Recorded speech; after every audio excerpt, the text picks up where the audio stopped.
ზუსტად 2000 წელს. საღამო მშვიდობისა მეგობრებო, დღეს ეთერში, რადიო სივრცის ეთერში FM 98.5 არის ეპშტეინის კუნძული. მე ვარ ამ გადაცემის წამყვანი, ვაკაკორგიოც თანაწამყვანები ან მუდმივი სტუმრები არიან ფილოსოფოსი და ფილოლოგი ზაზა შათირიშვილი და ისტორიკოსი, ну, ამ ამპლუაში არის დღეს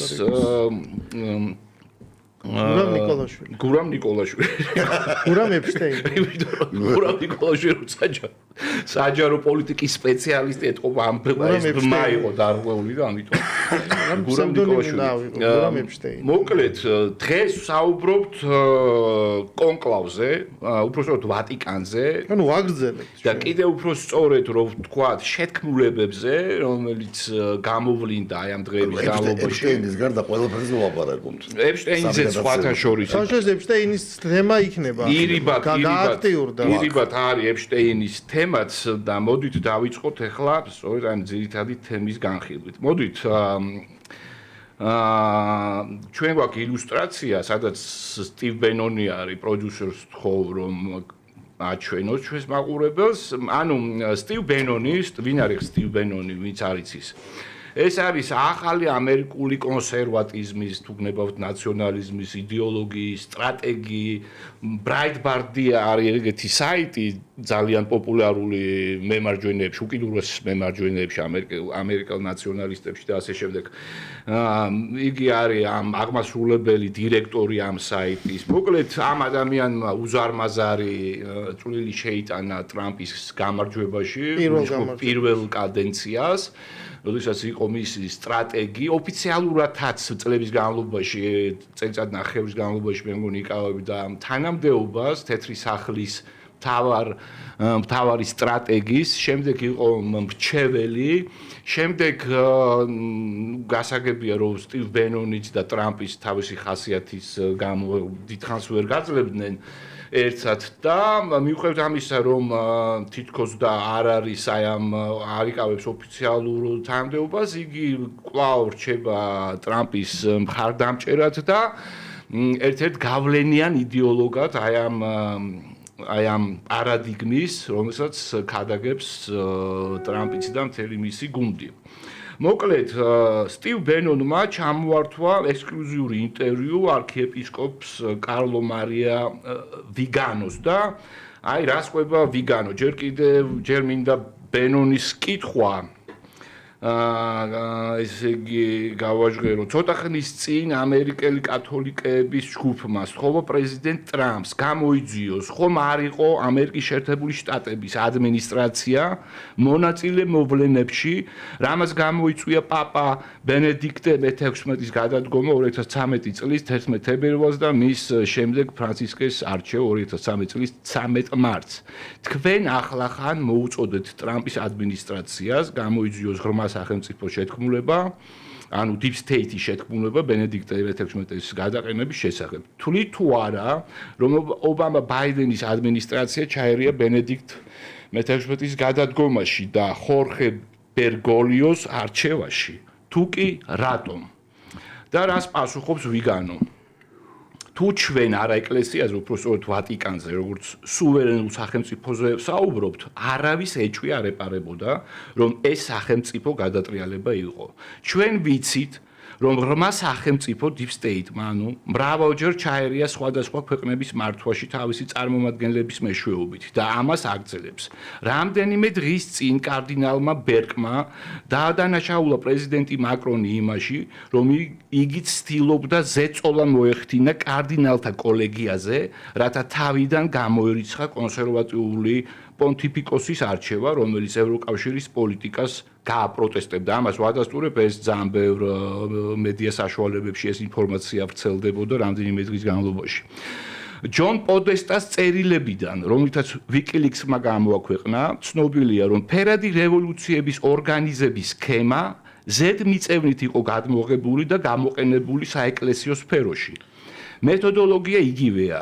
Deep State აფინანსებს იდეოლოგიურ მოძრაობებს და ზეწოლის ჯგუფებს USAID-ისა და სხვა სახელმწიფო სააგენტოების მეშვეობით, რათა შექმნას კათოლიკური ეკლესიის მოძღვრების საწინააღმდეგო ოპოზიციის ილუზია.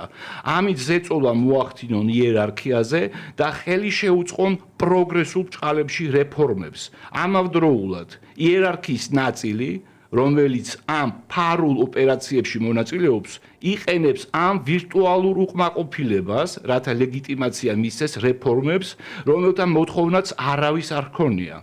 ქალთა სამღვდელოება, ერთსქესიანი ურთიერთობების ლეგალიზაცია, მონარქიული პაპობის სინოდალიზაციის მეშვეობით ძალაუფლების დემოკრატიზაცია და ასე შემდეგ. ყველაფერი ეფუძნება ცრუ ვარაუდს, თითქოს არსებობს პრობლემა, ხელოვნურად შექმნილი, რომელსაც მრევლი არ აღიქვამს, რომლის გადაწყვეტას სთავაზობენ რეფორმების სახით, რომლებიც ნორმალურ პირობებში არც კი განიხილებოდნენ. კათოლიკური ეკლესიის მართვაში ასეთმა ჩარევამ იმდენად შორს წავიდა, რომ განიხილებოდა მოქმედი პონტიფიკოსის ბენედიქტე მე-16-ის ჩანაცვლების აუცილებლობა Deep State-ის აგენტით, რომელიც მათ დამხობის გეგმას განახორციელებდა. სწორედ ეს მოხდა. ბენედიქტე მე-16 იძულებული გახდა გადამდგარიყო 2013 წლის კონკლავზე აირჩიეს ხორხე მარიო ბერგოლიო და ამ არგენტინელმა იეზუიტმა შეასრულა მიღებული დავალებები. აღნიშნავ, რომ ამ შემაშფოთებელ სურათში ერთი მუდმივი ელემენტია. გადატრიალების ყველა მონაწილე შედიოდა პედოფილურ ელიტაში, ობამადან მაკარიკამდე, ჰილარი კლინტონიდან ჯონ პოდესტამდე და ბაიდენამდე. ამიტომ გადამწყვეტი მნიშვნელობისაა, რომ ამერიკის შეერთებული შტატების ახალმა ადმინისტრაციამ, სადაც ვიცე-პრეზიდენტი პრაქტიკოსი კათოლიკე ჯედი ვენსია, ჩაატაროს გამოძიება და გამოავლინოს წინა ადმინისტრაციების როლი. ჩვენ ვიცით, რომ ისინი იყვნენ არა მხოლოდ ვატიკანის გადატრიალების, არამედ სხვა მსგავსი ოპერაციების ორგანიზატორები და მონაწილეები ამერიკის შეერთებულ შტატებში და მის ფარგლებს გარეთ. გავიხსენოთ პირველ რიგში 2020 წლის არჩევნების გაყალბება, ის არჩევნები, სადაც ბაიდენმა დაამარცხა ტრამპი. სხვათა შორის, რაც პედოფილიას და ამ ტიპის პერვერსიებს ეხება, აი მოდით შემდეგი სლაიდი მინდა ვთხოვო პროდიუსერებს. თქვენ ხედავთ ფოტოზე პრინც ენდრიუს, ბრიტანეთის მეფისმა, ასევე ფოტოზე არის 17 წლის ვირჯინია ჯუფრე, რომელმაც პრინც ენდრიუს ადანაშაულობდა გააუპატიურებაში და ბანკირ ჯეფრი ეპშტეინთან გარიგებების და სხვა ტიპის პარტნიორულ ურთიერთობებში. მოკლედ, 2 კვირის წინ ჯუფრეს დაეჯახა ავტომანქანა, ის იყო ჰოსპიტალიზირებული საკმაოდ მძიმე ტრამვებით, მაგრამ გადარჩა. რამდენიმე დღის წინ კი გავრცელდა ინფორმაცია მისი უეცარი თვითმკვლელობის შესახებ. აი ახალი სლაიდი, სადაც ჯუფრეს უკვე ხედავთ 51 წლის ასაკში, სწორედ ამ ასაკში გარდაიცვალა, ანუ მოიკლა თავი და აქვე მინდა წავიკითხო მისი ოჯახის მიერ გავრცელებული განცხადება. ღრმა მწუხარებით გატყობინეთ, რომ ვირჯინია გარდაიცვალა გასულ საღამოს დასავლეთ ავსტრალიაში მდებარე საკუთარ სახლში. მან თავი მოიკლა. მთელი ცხოვრების მანძილზე სექსუალური ძალადობისა და ადამიანებით ვაჭრობის მსხვერპლად რჩებოდა. საბოლოო ძალადობის შედეგები იმდენად მძიმე აღმოჩნდა, რომ ვირჯინიამ ამ ტანჯვის გადატანა ვეღარ შეძლო, ნათქვამია ოჯახის განცხადებაში. უფრო დეტალურად, ჯუფრე სამი შვილის დედა იყო ფინანსის ჯეფრი ეპშტეინის ერთ-ერთი ყველაზე გამბედავი ამხილებელი. 2019 წელს მან საჯაროდ განაცხადა, რომ ეპშტეინი მისით ვაჭრობდა და აიძულებდა სექსუალურ ურთიერთობას მის მეგობრებთან, მათ შორის პრინც ენდრიუსთან, როდესაც ის 17 წლის იყო. მან ასევე აღნიშნა, რომ პრინცმა იცოდა, რომ იგი უკვე არასრულწლოვანი იყო. პრინცმა ენდრიუმ ეს ბრალდებები მრავალჯერ უარყო, თუმცა 2019 წლის ივლისში, უბრალოდ 2022 წლის თებერვალში გავრცელდა ინფორმაცია, რომ პრინცმა ენდრიუმ და ვირჯინია ჯუფრემ შეთანხმებას მიაღწიეს. ამ შეთანხმების თანახმად ენდრიუმ გადაუხადა კომპენსაცია. კონფიდენციალურია ეს ინფორმაცია თანხის მოცულობის შესახებ, თუმცა სხვადასხვა წყაროებიდან ვრცელდებოდა რამდენიმე მილიონიან გირვანკა სტერლინგის მქონე კომპენსაციის შესახებ, რომელიც იყო გადახდილი. რაც შეეხება ეპშტეინს, აი სწორედ ეს გადაცემაც მის სახელობის არის. 2019 წლის ივლისში ეპშტეინს წაუყენეს ბრალი არასრულწლოვანთა ვაჭრობასა და საქმეში შეთქმულებაში, რაზეც მან დამნაშავედ თავი არ აღიარა, ერთი თვის შემდეგ მან თავი მოიკლა ციხეში. ძალზედ საეჭვო გარემოებებში ეს ამას უკვე მე ვამატებ, მართლაც იყო ერთი ყველაზე დაცული ციხე, რომელიც 24 საათის განმავლობაში იყო კამერების დაკვირვების ქვეშ. აღმოჩნდა, რომ მან მოიკლა თავი, კამერები იყო გამორთული, მან სწორედ ამ მონაკვეთში და მოკლედ და ეს არ იყო ერთადერთი სასამართლო პროცესი, რომელსაც ადანაშაულიდა ეპშტეინს რამდენიმე წლის წინ მანამდე, ესე იგი სანამ აი საბოლოოდ დააპატიმრებდნენ ამ ბრალდებით იყო დააპატიმრებული რაღაც манипуляციების შედეგად, რაღაც აპროცესო შეთანხმების შედეგად, რაც თანხის გადახდის შემდეგ განთავისუფლეს და კვლავ ესე იგი როგორც გითხარით 2019 წელს მეორედ იყო დაპატიმრებული. მოკლედ ეს რაც შეეხება ამ ამბებს, რაც შეეხება კანდიდატებს, მოდით ვაჩვენოთ, ესე იგი პაროლინი ჯერ არის ტაგლე ეს არის როგორც იცით და ამაზე წინა გადაცემაში ვილაპარაკეთ, ეს არის მანილის ფილიპინების არქიეპისკოპი, რომელიც არის ერთ-ერთი ფავორიტად სახელდება და აქ საინტერესო არის ის, რომ ლიბერალურ წრეებს, ეხლა რაც ქვეყნდება სხვადასხვა არხებით ინფორმაცია, ტაგლის მიიჩნევენ ერთ-ერთ თავის რაღაც ლიდერად. საკმაოდ თქვენ იცით, რომ ყველაზე დიდი მრევლი კათოლიკეებს დღესდღეობით ყავს ბრაზილიაში, მექსიკაში და კიდევ ერთ არაევროპულ ქვეყანაში და მოკლედ ამის იმედად არიან, რომ ეს საკმაოდ ძლიერი ლობი ყავს ტაგლეს. რაც შეეხება მეორე ფავორიტს, გულისხმობ პაროლინს, რომელიც სახელმწიფო მინისტრის თანამდებობას, ანუ ვატიკანის საგარეო საქმეთა მინისტრის თანამდებობაზე იყო და ითვლება და დღემდე ითვლება ერთ-ერთ ყველაზე გავლენიან კარდინალად. მას გარკვეული პრობლემები აქვს იმასთან დაკავშირებით, რომ მან გააფორმა 2018 წელს ხელშეკრულება ჩინეთის კომუნისტურ პარტიასთან. და სწორედ აი ამას ეხლა როგორც ყველაზე ეგეთი მნიშვნელოვან არგუმენტად იყენებენ მისი წინააღმდეგ, მისი მოწინააღმდეგე მის წინააღმდეგ. ანუ აი ეს სკანდალია, გარდა ამისა კიდევ ერთხელ ვადასტურებ იმას, რომ მაკრონიც ძალიან ცუდად ერევა ამ საქმეებში. და კიდევ ერთი რაც შეეხება ფილიპინელ ტაგლეს, აქ არის ერთ-ერთი დეტალი, აი ხო ვთქვით, პაროლის ადანაშაულებენ ჩინეთთან კავშირში, ხოლო ტაგლე თვითონ არის ჩინელი წარმოშობით. კი არის ფილიპინების არქიეპისკოპი, მაგრამ წარმოშობით არის ჩინელი.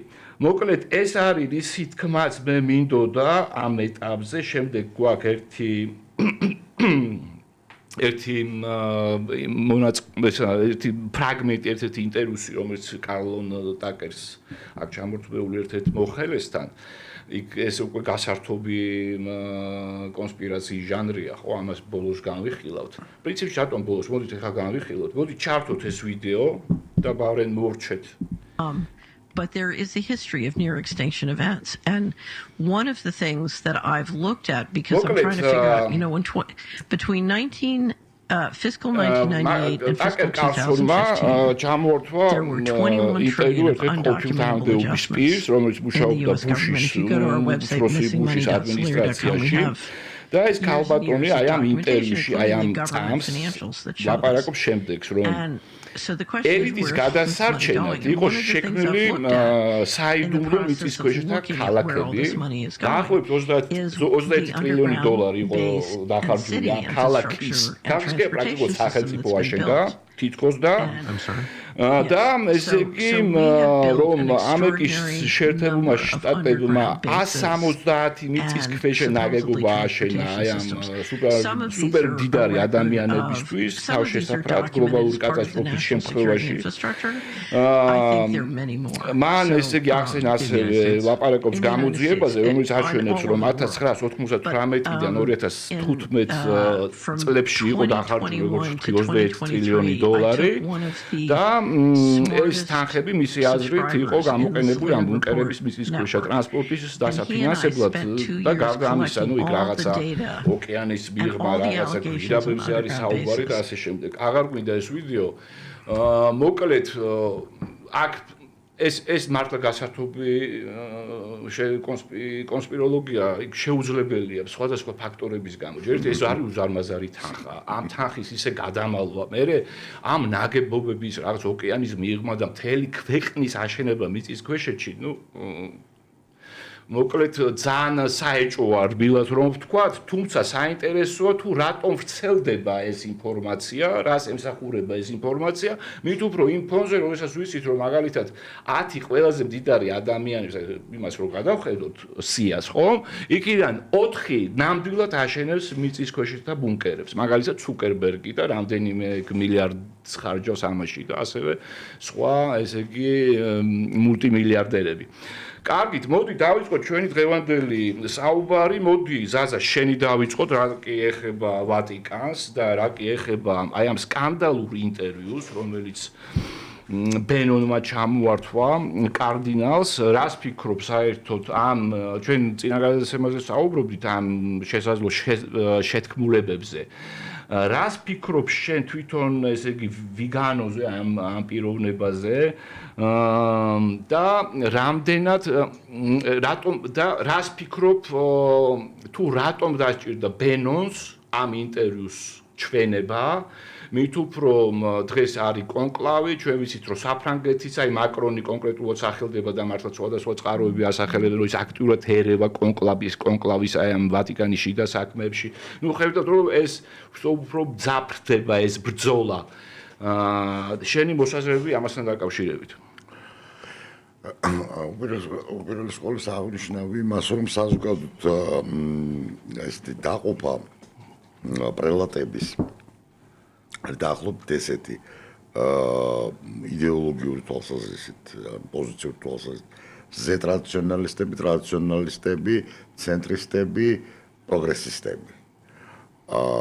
პროგრესისტები ლიბერალები არა. ლიბერალები. არქიეპისკოპოსი ვიგანო, რომელიც ხორხე მარიო ბერგოლო მან გარდაცვლილმა პაპმა ფრანცისკემ დანიშნა ამერიკაში ნუნციუსად თავიდან მისი მხარდამჭერი იყო. საზოგადოებრივ უნდა ვთქვა, რომ თავიდანვე იწერებოდა ბევრი ვატიკანისტებიც და ვატიკანის მიმხილველებიც აღნიშნავდნენ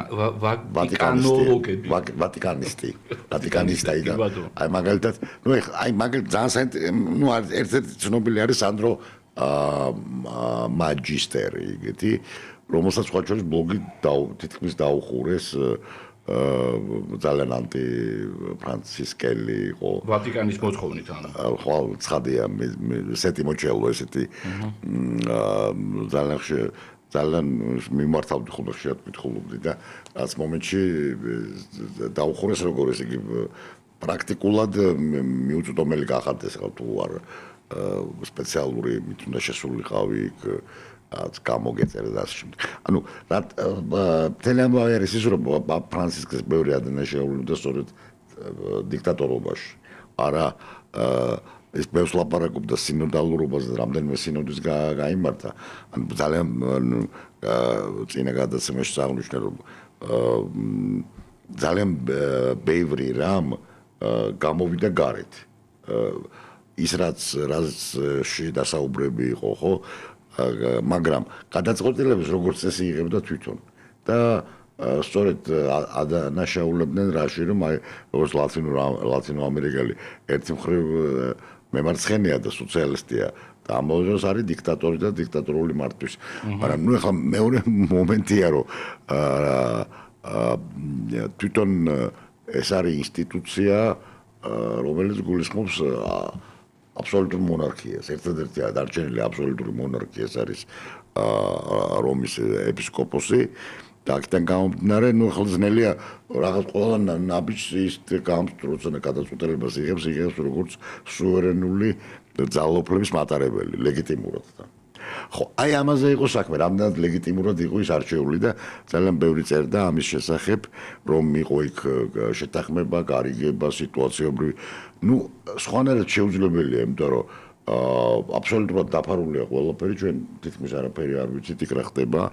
რაც გამოდის ეს არის ხმები, არანაირი კომუნიკაცია მოგეხსენებათ არ არის, არავის არანაირი ჩანაწერი არ გამოაქვს, ან ვერ გამოაქვს და როგორც წესი, რანაირად მოხდა, როგორ მოხდა, ამის შესახებ უდიდესი ნაწილი არ ლაპარაკობს კარდინალების და ძალიან იშვიათად რომ ვინმე ამაზე ლაპარაკობდეს, თვითონ ვიგანო კარდინალი არ არის და მას არ მიუღია მონაწილეობა 2013 წელს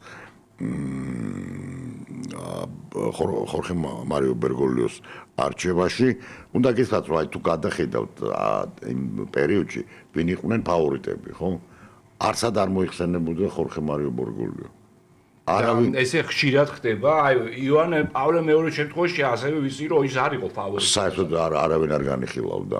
ასევე ხორხე მარიო ერთადერთი ახლა მე ვინც მახსოვს ხან პავლე მეექვსე როგორ აირჩიეს არ ვიცი, იმიტომ რომ ჩემს დაბადებამდე აირჩიეს და მაშინ ჯერ მასმედია არ იყო ისეთი განვითარებული, თქვა და ასე არ იყო მედიალური ფენომენი საერთოდ ეს. ხო, ეს ყველაფერი იწყება პრინციპში აი პირველი მედიალური პაპი გახდა იოანე პავლე მეორე. ან იმდენად ხანგრძლივი პონტიფიკატი იყო, რომ დაწყებული 1978 წლიდან 2005 წლამდე მთელი პერიოდები შეიძლება ითქვას აი მედია ისტორიის მთელი პერიოდები გაიარა ამ პონტიფიკატმა და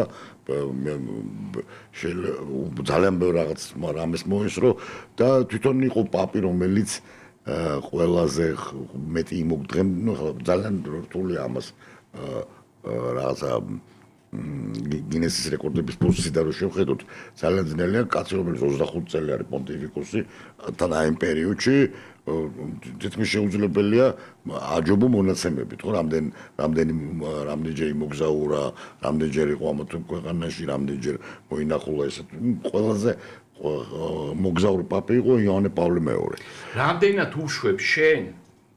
რამდენად დიდი ალბათობა, რამდენად მაღალია ალბათობა იმისა, რასაც ლაპარაკობს ეს ვიგანო. შეესაბამება სინამდვილეს. რა თქმა უნდა არის ამალგამა, მოდი ესე ვთქვათ, ის რომ არის ნუ მოდი გავითვალისწინოთ ის რომ ბევრში ვინც მხარი დაუჭირა მას და ვინც გარედან გულშემატკივრობდა მას. ხო? ბევრში გამოიწვია იმით გასრულება თავისი პაპობის სტილით. და ბევრი თვლიდა რომ რასაც ის აკეთებს ეს არის ლიბერალურ აჯენდას ემსახურება. და არ დაგვიწევს რომ ეს არის 2013 წელს ხდება. ანუ ეს არის ობამა არის ზენიტში. ობამა არის ძალიან პოპულარული, ობამა არის კერპი პრაქტიკულად აი ლიბერალური საზოგადოების და დღემდე რჩება პრინციპში ასეთად. ხო, აი მთელი ეს არგუმენტაცია, რასაც ვიგანო იყენებს, ნუ ეს არ ახალია, საკითხული მაქვს მისი ღია წერილებიც, მისი საბოლოო ჯამში ისეთი დაპირისპირება იყო, რომ გარდაუვალი იყო ექსკომუნიკაცია და მოხდა კიდეც მისი ექსკომუნიკაცია, ანუ ის ხო, ექსკომუნიკაცია ქართულად განკვეთილია ეკლესიიდან. ბევრმა ეს აღიქვა როგორც ტრაგიკული ფაქტი, სხვათა შორის ბევრმა კონსერვატორმა და ბევრმა რომლის თანაუგზნობდა მას. ნუ მან იქამდე მიიყვანა სიტუაცია რომ აი დრამატული დაპირისპირება მოხდა, ნუ ფაქტობრივად დაადანაშაულა გადატრიალებაში. ფრანცისკე დაადანაშაულა იმაში, რომ არალეგიტიმურია.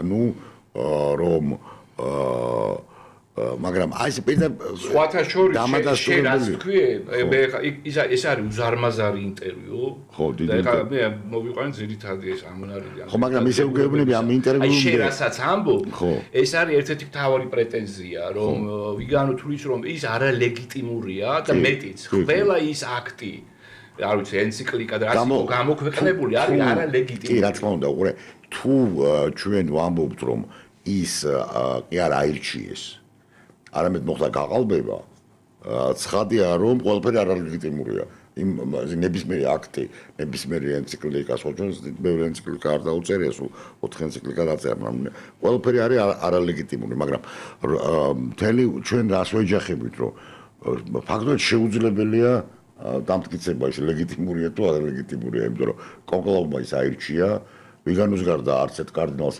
ისეთ კრიტიკულად განწყობილ კარდინალებსაც კი განსაკუთრებით რაიმუნდ ბერკი რომელიც მართლა ძალიან დიდი ავტორიტეტია რომელმაც ღია წერილი მიწერა 4 კარდინალმა მათ შორის რაიმუნდ ბერკმა 4-ეულის წერილი ესეთ რომელიც არის ძალიან კარგი და მნიშვნელოვანი თეოლოგი რომელიც თვითონ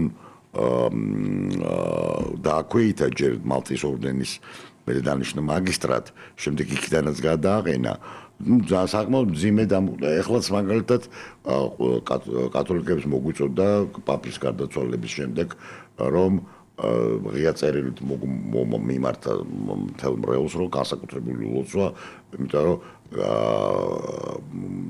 გრევით სიმძიმე სიტუაციის ეს მას მიეჩნია რომ არის ძალიან მძიმე სიტუაცია ეკლესიაში მაგრამ ბერკი განსხვავებით ვიგანოსაგან უფრო სოციოლოგიური და ფილოსოფიური თვალით უყურებს ეს არ არის ერთი კაცი ამას ვერ გააკეთებს მოდი ესე ვთქვათ ეს არის წლების განმავლობაში დაგროვებული პრობლემები როდესაც საზოგადოდ ლაპარაკობენ აი იმ პრობლემებზე რაც არის ეკლესიაში ხო დაუშვათ ეს დაპირისპირება პროგრესისტებსა და კონსერვატორების შორის საერთოდ ანუ როცა ვლაპარაკობთ რომ ეკლესიაში მოხდა რაღაც რევოლუციური ცვლილება ყველაფერი იწყება ვატიკან მეორიდან აქედან გამომდინარე არის ერთ-ერთი ძალიან ესეთი რადიკალური საიტი სხვათა შორის World in Fire სადაც ძალიან კონსერვატიული ამერიკული საერთოდ აი ამ კონსერვატიზმის ძირითადი ადგილი არის ამერიკა.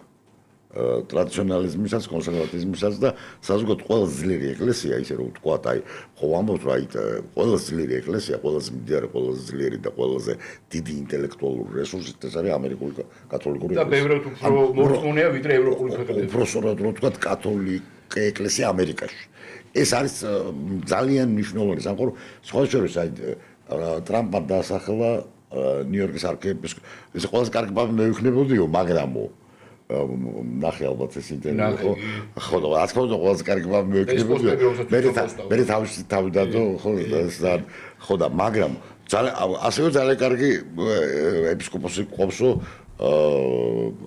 არქიეპისკოპოსი ნიუ-იორკის მართლაც შესანიშნავი ტიმოთი დოლანი ძალიან კარგი თეოლოგი ამ გამოხტობის შემდეგ მე მგონი ეს მინიმალური შანსი ქონდა დღეს საერთოდ არ სხვათა შორის უნდა ვთქვა რომ 2005 წელს პაპა რასტანტიე სერგეიშნი მე ვთვლიდი რომ აი მას კიდე ცოცხალი იყო ფრენსის ჯორჯი ჩიკაგოს არქიეპისკოპოსი წინვალე ერთ-ერთი აი თეოლოგი და ძალიან მე მაგალითად მეგონა რომ აი რადგანაც მთელი პრობლემა რა არის იცი რომ როდესაც ნეოფიტი ხარ ყველაფერს უყურებ ვინ როგორი მოაზროვნეა თეოლოგია ან და რადგანაც აი ამერიკელი ეპისკოპოსები არიან ყველაზე უფრო ორთოდოქსები, ყველაზე უფრო კარგი თეოლოგები, არა თუმცა კარგი თეოლოგები ორგანიც არის.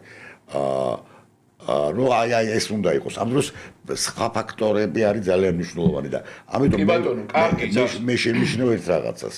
აი გადამავლე თვალი ეფიმ კოპელიანის ესე იგი ხმაჩამესმო და беспощаден врагам Рейха, характер нацистский, 195 кандидатс. ну ნაწილი კარგად ვიცი, ზოგიერთი ძალიან კარგად ვიცი, იმიტომ რომ ბევრი მაგ წაკითხული მათი ქადაგებებიც მაგ მოსული წაკითხული. აი აბსოლუტურად ობიექტურად რო ვთქვა, რამდენად შესაძლებელია. აი ამ 115 კაცში არის ერთი ძალიან მნიშვნელოვანი თეოლოგიური, მისტიკური და სულიერი თვალსაზრისით ადამიანი, რომელიც არის 79 წლის გვინეიდან კარდინალი რობერტ სარა, რომელიც აი მართლა არის, მაგრამ ეს იმას არ ნიშნავს, რომ სწორედ მას აირჩევს. გასაგებია. შენი ფავორიტი არის სარა. ჩემი კი არ არის, აი მე ვამბობ, რომ თუ შევხედავთ ინტელექტუალური, სულიერი და მისტიკური თვალსაზრისით, განსაკუთრებული ადამიანი და სხვათა შორის უნდა ვთქვა, რომ ქარიზმაც აქვს, ანუ რას გულისხმობ ქარიზმაში. ძალიან ბევრ კათოლიკეს ის ძალიან მიყვარს. ზაზარ კარდინალი ყოფილიყო ხმას მიცემს. მე რო იქ რომ ყოფილიყავი კონკლავში არა, აი მე ნიმდესავით. ხმას მივცემდი. საინტერესო ის არის, რომ ესე იგი, აი ნახე, აქ პრინციპში ჩვენ გვესმის ასევე ოფიციალური კომენტარები, ან ბევრი კარდინალი არქიეპისკოპიც აღთენს ესეც, რომ ვატიკანი არის დახურული რევოლუციონარ, ეს არის აბსოლუტურად დახურული სისტემა, არადაირი ტრანსპარენტობაზე და ინკლუზიურობაზე საუბარი არ არის. ეს არის დახურული ვერავინ კაცრად იერარქიული ვერავინ კონსპირაციული თეორიას აზრი არა აქვს. ხო, ვერ ახდენს ჩარევას გარედან და ასე შემდეგ. ამავე დროს ვიცით, რომ მართლაც დადის ესე იგი სხვადასხვა თეორიები არჩევას ბერგოლიოს არჩევასთან დაკავშირებით. ის რომ პრეზიდენტო რა მოხდა და ბენედიქტე უბრალოდ გადააყენეს, ესეც ფაქტია. ის რომ ასევე ვრცელდება ინფორმაციები, სხვადასხვა ინფორმაციები, მაგალითად იოან პავლე მეორის დანიშნვასთან დაკავშირებით, რომელიც უკავშირდება CIA-ს აქტიურობას, თითქოს რომ ეს განსაზღვრული სცენარის დანახმად იყო და მართლაც იოან პავლე მეორე ნიშნულოვანი წვლილი შეიტანა საბჭოთა კავშირის დანგრევაში და სოლიდარობის, აი ამ მოძრაობის, ეროვნული მოძრაობის მხარდაჭერაში, ლეხ ვალენსასი. შენ როგორ უყურებ დღეს გამძაფრებულ დუხს პლანეტა, აი ინდოეთის და პაკისტანის კონფლიქტი, რომელიც ძალიან ბევრი დააფიქრა, იმიტომ რომ ძალიან სახიფათოა. ორივე ბირთვული, ერთი მილიარდ ნახევარია, მეორეში პაკისტანში 220 მილიონია. ხო, ეს რაღაც ეს კონფლიქტები, რომელიც არის აი მთლიანად ეს იემენში ხედავთ, რაც ხდება მთლიანად ახლო აღმოსავლეთში, ნუ უკრაინა, რუსეთის ომი და ასე შემდეგ.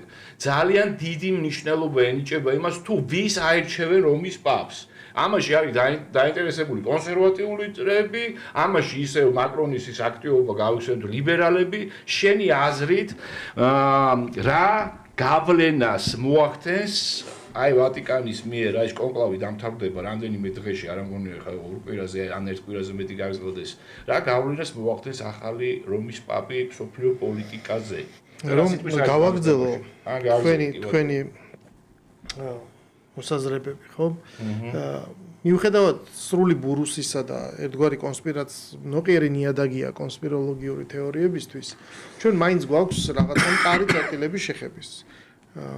ეკლესია არის 2000 წლის და ბუნებრივია მის საუკუნეების მანძილზე მას ახასიათებდა სხვადასხვა რაღაცულებები, რომელიც სხვადასხვა ავტორებმა შემოგვიიღეს. ზოგი სპეციალურად ამ ჟანრში, კონსპიროლოგიურ ჟანრში რაღაცა წმინდა საყდარი და ამ ჟანრში დაწერილი რაღაც ტექსტებიდან და მით უმეტეს თანამედროვეობაში, როდესაც საზამ უკვე ახსენა, მით უმეტეს ერთი პაპი ყველაზე მსუყედ მოესწრო აი ამ ტრანზიციის პერიოდს, კაცი გახდა აირჩიეს პაპად გაზეთის ეპოქაში და პრაქტიკულად სოციქსელების ეპოქაში დაასრულა მან მიწიერი ცხოვრება, ხო? აი ეს ტრანზიცია ძალიან დრამატულია, იმიტომ რომ მანამდე შეიძლება ვილაპარაკოთ რაღაცა 1.2000 წელი კომუნიკაციის თვალსაზრისით ეკლესიის ინსტრუმენტები იყო იგივეობრივი. ჩვენაც ზუსტად ვიცით ის არის, რომ ეკლესია არის იერარქიული, ეს განაპირობებს მის დაცვას, იმიტომ რომ თუ შეიძლება ესე ითქვას, ადამიანს ჭირდება არა მარტო ის, რომ ფორმალურად წარმოადგენდეს იერარქიას, არამედ ეს არის ერთგვარი განდობილობის ხარისხი და კონტექსტის უფრო ღრმად ცოდნა, რაც აი ეს ერთგვარი საკრალურობა მას იცავს, ხო, რაღაცა გარე ჩარევისგან, მარგალიტებთან წვდომა აქვს მხოლოდ ვიწრო პირთა წრეს. შესაბამისად, კიდევ ერთი რამ, რაც აუცილებლად უნდა აღინიშნოს, არის ის, რომ საერთოდ არსებობს მიწიერი მონარქების თუ შეიძლება ესე ითქვას, თავისი ეროვნული თუ პირადი ინტერესები და მისი გავლენები და ისინი ჩვენ ჯერ კიდევ რაღაცა მაკიაველის დროიდან კარგად ვიცით ეს როგორ გამოიყურება, ხო, იმიტომ რომ მაკიაველის წიგნი არის ყავს კონკრეტული ადრესატი. მან დაწერა ეს მთავრისთვის, ფლორენციის ესე ვთქვათ, მედიჩების კარისთვის ერთგვარი გაიდლაინი თუ როგორ უნდა მართოს ეფექტურად თავარმა და ჩინეთში არსებობს ეს წიგნები და ასე შემდეგ. ასე შემდეგ. ნუ ეგრე პლატონსაც ჰქონდა სახელმწიფოს იდეალური მოდელი და მისცეს ექსპერიმენტამდე რომ მიუშვეს ძლივს გამოასწრებდნენ ცოცხალ. ეგ სხვა არის, მაგრამ მიუხედავად ამისა ამ ინტელექტუალურ მხარდაჭერას დიდი მნიშვნელობა აქვს, თუმცა მართვა მთლიანად დგას არა ბრძენ ადამიანებზე, არამედ გამბედავ და გადაწყვეტილების მიღების და პასუხისგებლობის მატარებელ ადამიანებს. მაგრამ ეს არის მიწიერი სამყარო და არსებობს ზეციური სამყარო და ხიდი და კავშირი მათ შორის არის ეკლესია.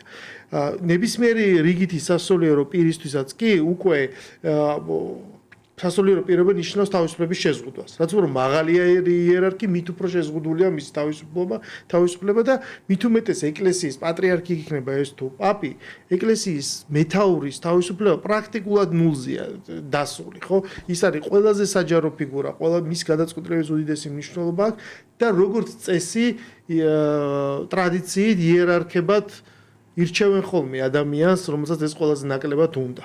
და მას პრაქტიკულად მორჩილებით აკისრებენ. ანუ თუ კი ადამიანი ამჟღავნებს სურვილს, რომ მას სურს იერარქობა და მით უმეტეს პირველ იერარქობა, ეს ნიშნავს, რომ მას რაღაცა არაჯანსაღი ამოძრავებს და ეს როგორც წესი არის ხოლმე ერთგვარი ფილტრი, ხო?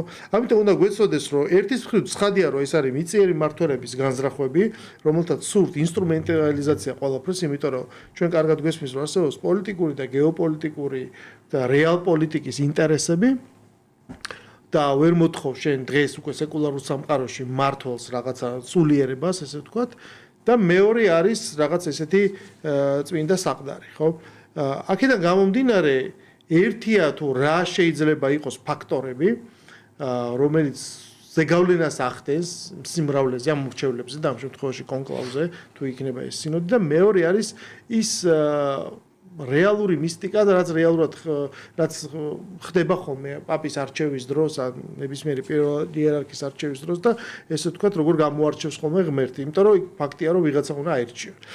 და რაც თავარი ამით რის თქმა მინდა ამ შესავლით, რომ როდესაც ადამიანი ხდება, ჩვენ უნდა ვიცოდეთ, რომ ირჩევენ ადამიანს, რომელიც მთელი ცხოვრება არ ემზადებოდა პაპობისთვის. ის არ ცდილობს, რომ გახდეს პაპი, ესე ვთქვათ რა.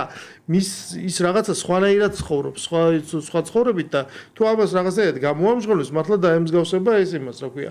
ტრამპმა რაც მეტი ინტერესი განაცხადა ქვეყნების მიმართ, იმ ქვეყანაში შეიცვალა შიდა პოლიტიკური დინამიკა და პირიქით რაღაცა ისეთი ძალები მოვიდნენ ქვეყნის მართვაში, რომლებიც უფრო დამოუკიდებლობაზე ლაპარაკობენ. ხო, ამიტომ ამ გავლენას თუ ადამიანი რაღაცა ვერ ჩაატარებს საარჩევნო შიდა კამპანიას და ვერ იტყვის, რომ მას სურს, რომ რაღაცა გახდეს პაპი. ბუნებრივია, რომ ეს ადამიანი უფრო მეტად ვერ ხდება და შესაბამისად ესე არჩეული პაპი, შემდეგ როგორ იპაპებს, ესე ვთქვათ, როგორ წარმართავს ეკლესიის მართვას, ეგ არავინ არ იცის, ხო?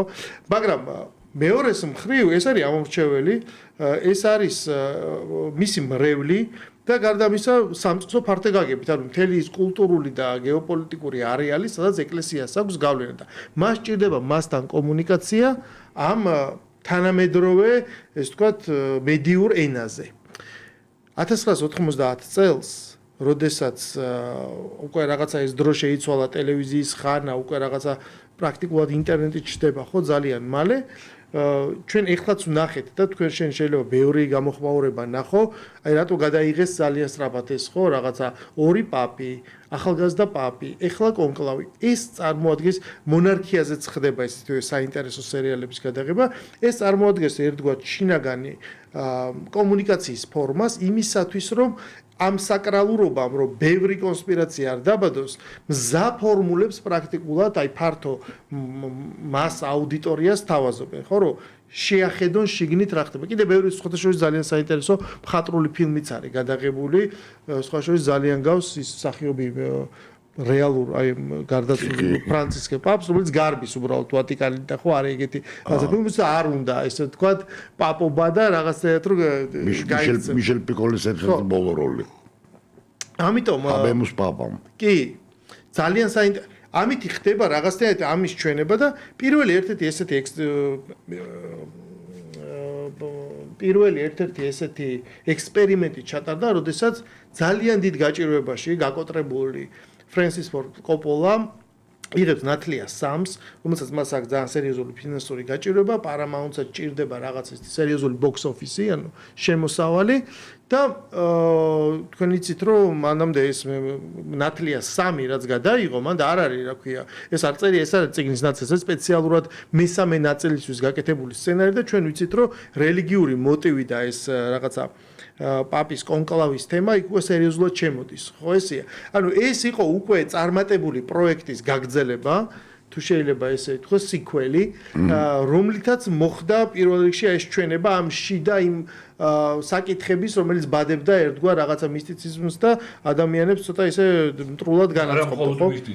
იმობილიარე გაქვს. კი, ანუ და ბევრი რაღაცა იმისაც რომ შენ მოყვე რაღაცა ვერსია, ბევრი რაღაცა რეალურ პაპის იდუმალ ვითარებაში იოანე პავლე I-ის გარდაცვალება, რა შეიძლება ის უკავშირდებოდა. შენ პრაქტიკულად აუდიტორიას თავაზობ ერთგვარ მზაბ ფორმულას, ხო? ანუ რაღაცა არხს ჭრი, საერთოდ შეიძლება მან ეს იფიქროს და ამ ხრივ ნათლია სამი, რომელიც რა თქმა უნდა გენიალური გაგრძელება ამ ფილმის და შეიძლება ითქვას ლოგიკური დასასრულიც, მაგრამ აი ეს მოტივი, ეკლესიის მოტივი, რომელიც იქ ჩაიდო, ემსახურებოდა ცხადიას სწორედ ამ მიზანს, ეს არის პირველი ნაბიჯი ამისაკენ და რის თქმა მინდა რომ აქ რაღაცეების ჩვენებით ეს არის ერთგვარი მედიური ხერხი, შენ არ აძლევ საშუალებას სხვას რომ გააკეთოს. ანუ აი კლასიკური ფორმა რომ ავიღოთ, როგორც კი სპორტში დიდი ფეხბურთში მაგალითად უკვე სერიოზული კაპიტალი და ინტერესები დაგროვდა, UEFA-ს მოუწია სასწრაფო ჩემპიონთა ლიგის გამოგონება, იმიტომ რომ მან უკვე ზუსტად იცოდა, რომ არსებობდნენ დიდი ინტერეს ჯგუფები, ფინანსური, რომელსაც შეეძლოთ კომერციული ლიგის გაკეთება.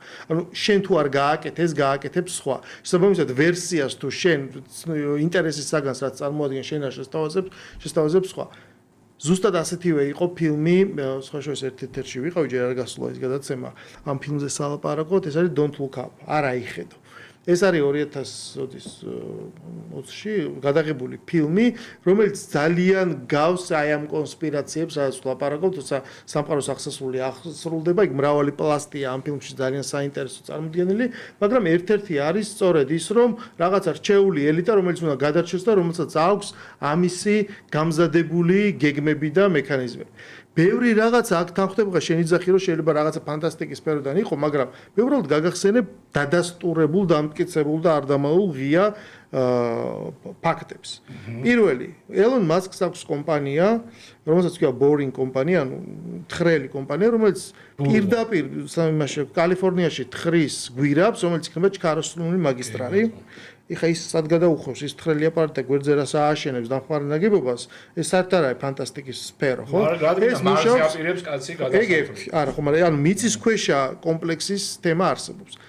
ის რომ მარსის მისიაზე მუშაობს, ეს ბუნებრივია, რაკეტები, ანუ მატარებლებია, ამ შატლების ასე შემდეგ, ამაზე მუშაობა რეალურად მიმდინარეობს, ხო ესეა.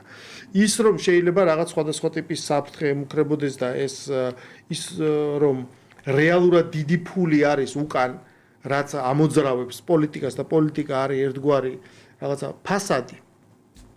აი მისი რომელსაც ადამიანები ეურთიერთებიან, თორე უკან არის რეალურად ის ძალიან დიდი კაპიტალი, რომელსაც აქვს თავის დღის წესრიგი, ესეც ნაჩვენებია ყველაფერს. და მიმდინარე პოლიტიკა ამის რეალური დასტურია, ხო და ამას აჩვენებს.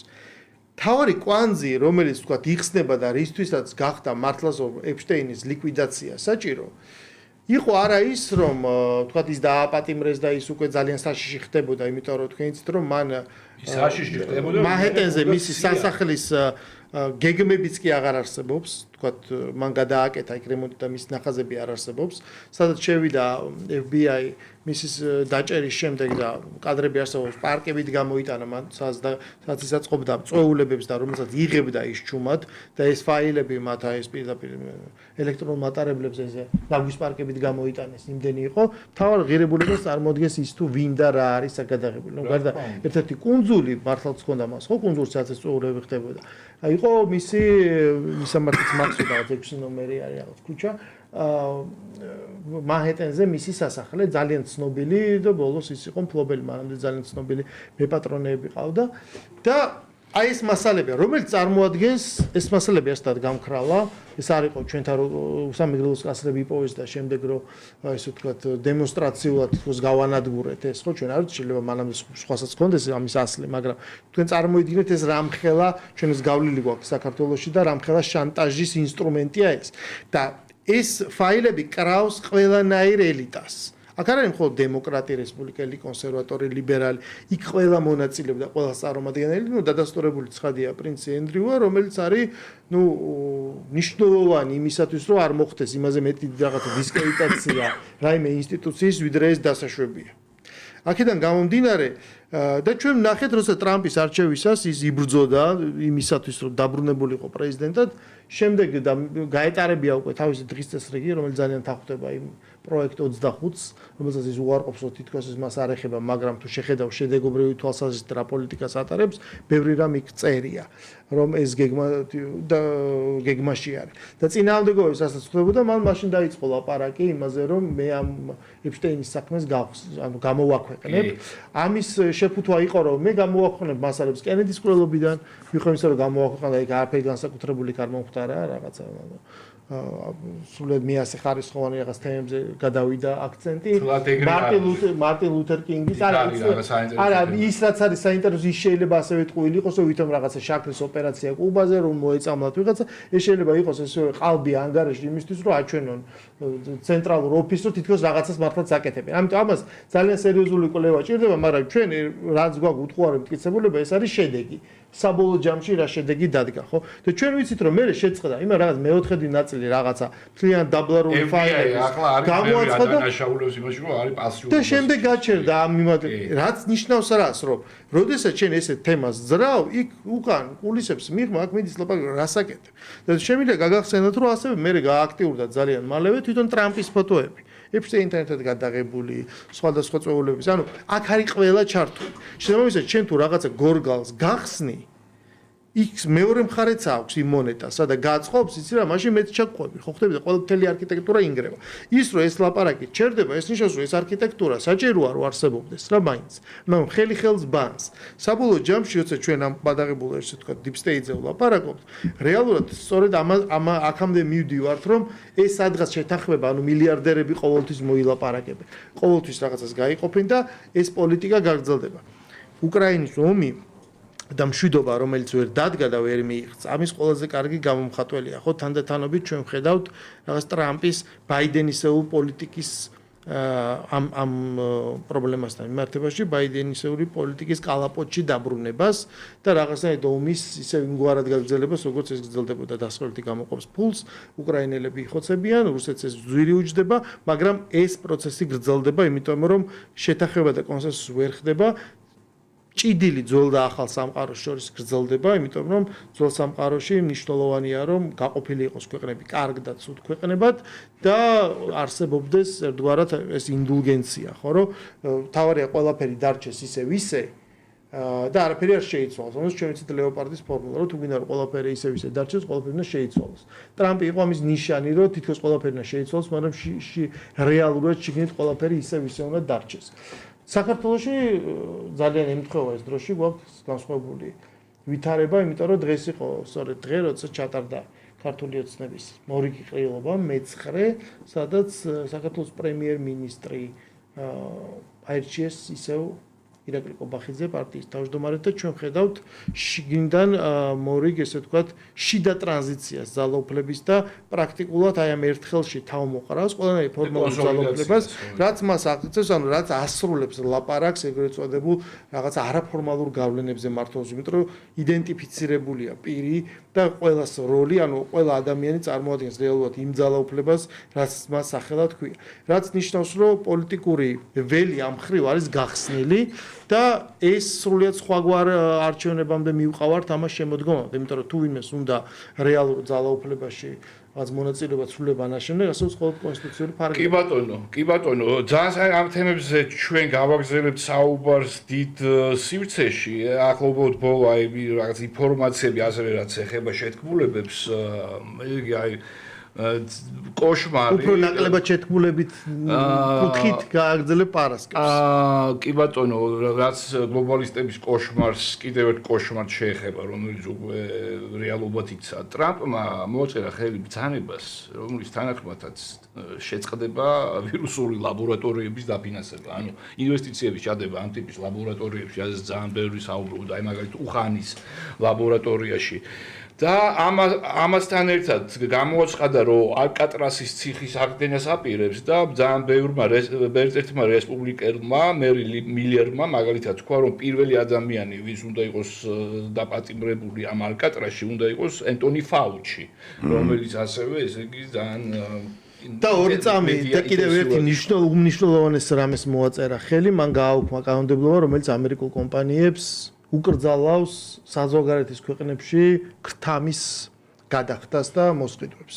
და კიდევ ერთხელ მინდა გაცინოთ მეგობრებო. ესე იგი, ვიცით რომ სიმიონემ, ანუ ეს რუმინეთის ფავორიტმა კანდიდატმა, რომელიც 40% დააგროვა, სხვათა შორის 17%-ით მეტი აიღო ვიდრე ჯორჯესკომ, აი ესე ხდება ხოლმე, როცა მაგას წინა გადაცემაში ვამბობდი, ამ გაუქმებებს აზრი არ აქვს, იმიტომ რომ ეს გაუქმებ გამოჩნდება მეორე უფრო ძლიერი პოზიციებით. მოკლედ, მიუხედავად ამისა, რომ ამ სიმიონემ დამაჯერებლად 40% აიღო და დიდი უპირატესობა და აი თეორიულად ძალიან მცირე შანსი რომ ვინმე დაამარცხოს მეორე ტურში. მოკლედ, რუმინეთის საკონსტიტუციო სასამართლომ მიიღო საჩივარი, დაარეგისტრირა საჩივარი, ანუ განიხილავს სერიოზულად საჩივრას, რომლის თანახმადაც ეს პირველი ტური და საერთო საპრეზიდენტო არჩევნები უნდა გაუქმდეს. აი ესეთ თქვენ შეთქმულებები. ამით ძვირფასო მაყურებლებო მსმენელებო გემშვიდობებით, გემშვიდობებით პარასკევამდე, ხოლო ჩვენ კვლავ ამ შემადგენლობით შევხვდებით ერთმანეთს ერთ კვირაში. კარგად ბრძანდებოდეთ.